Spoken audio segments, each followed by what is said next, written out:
Okay, so I'm going to show you how to mix my version of sourdough bread by hand. And so the first thing that we start out doing is we start out scaling the water. And we need 554 grams of water.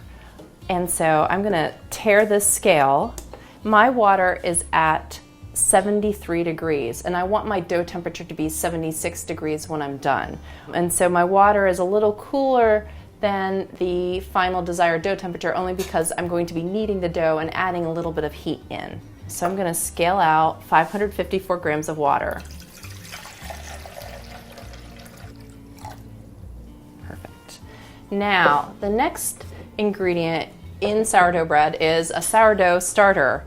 And so I made my sourdough starter about 12 hours ago.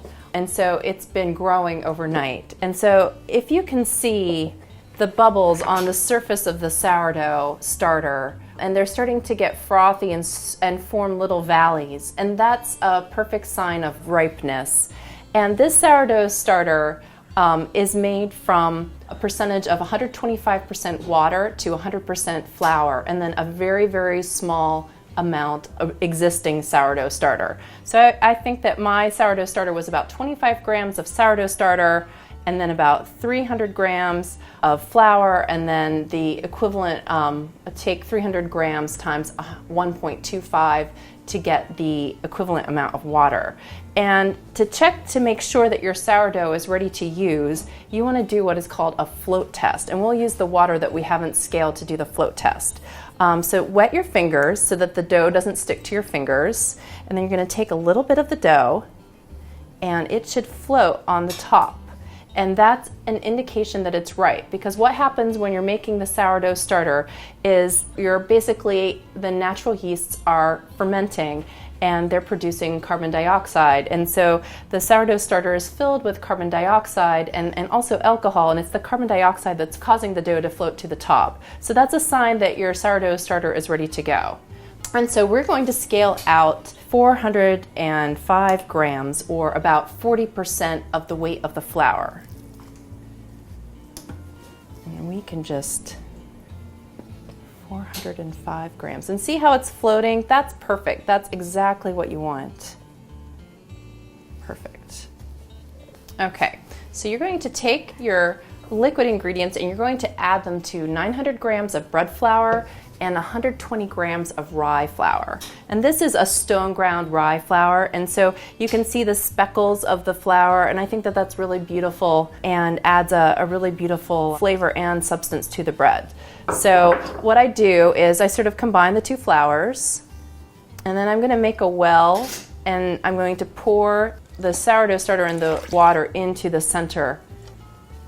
And then this is my salt, and my salt is, let me just check, it's 23 grams of salt. It's sea salt. I'm going to hold this to the side. We're not going to add the salt right away. What we're going to do is we're going to mix the dough, and then we're going to do what is a process called autolyse, and we're going to let the dough rest for 20 to 30 minutes. And what happens during autolyse is that resting period when salt's not present helps the gluten to form in the bread, and you get better gluten development if you let the dough rest before adding the salt. So what I'm going to do is I'm just going to sort of, like you're making pasta, you're going to start swirling your hand clockwise to bring in all of the dry ingredients. And as I'm swirling it around, at this point, I'm sort of doing some squeezing too, because I really want to incorporate all those dry ingredients.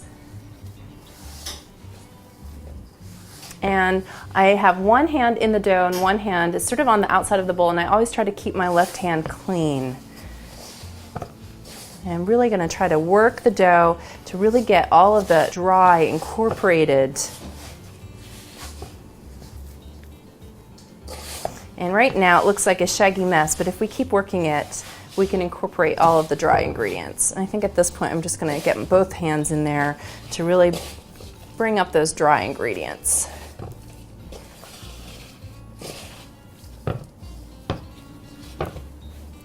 Okay, so I just want to hydrate my flour with the water and the sourdough starter, and that's going to start the autolyse process of hydrating the flour and helping the gluten to form. So now at this point, I'm not going to knead the dough, but I'm going to set it aside. And as I set it aside, I'm going to sprinkle my salt on the top of the dough, and that will help the salt to dissolve, and it will be easier to incorporate. So we're just going to set this aside for 20 to 30 minutes.